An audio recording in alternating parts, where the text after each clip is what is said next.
ડુમ્મસ અને સુવાલી બીચ લોકો માટે બંધ. આગામી દિવસોમાં વાવાઝોડાને કારણે ભારે પવન ફૂંકાવાનો છે. પોલીસ કમિશનરે જાહેરનામું બહાર પાડ્યું. તારીખ 1 થી 7 જૂન સુધી ડુમ્મસ બીચ અને સુવાલી બીચ વિસ્તારમાં લોકો માટે પ્રતિબંધ મૂકવામાં આવ્યો. ઉપરાંત દરિયામાં માછીમારોને નહીં જવા માટે કહેવામાં આવ્યું છે.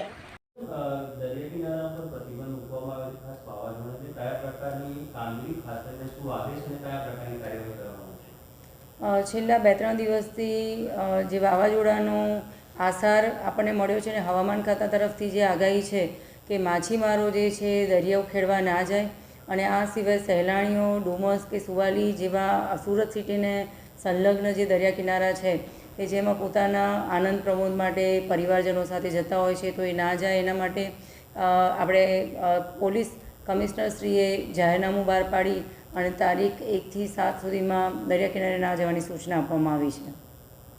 ખાસ કયા પ્રકારની તૈયારી પોલીસે, કારણ કે આપણે ત્યાં ઘણો બધો વિસ્તાર છે ને, મોટી સંખ્યામાં વેકેશન હોવાના કારણે લોકો પણ જતા હોય છે.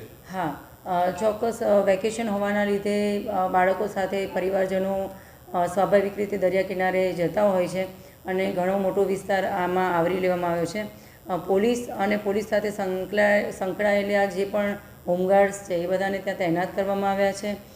નાના નાના જે લોકો ટેમ્પરરી સ્ટ્રક્ચર બનાવી અને પોતાની રોજીરોટી કમાવા માટે આવતા હોય છે એમને પણ ખસેડી લેવામાં આવ્યા છે, અને હાલમાં ત્યાં પેટ્રોલિંગ ચાલુ છે જેથી કોઈ ત્યાં નાહવા માટે ના જાય અને એમને કોઈ નુકસાન ના થાય.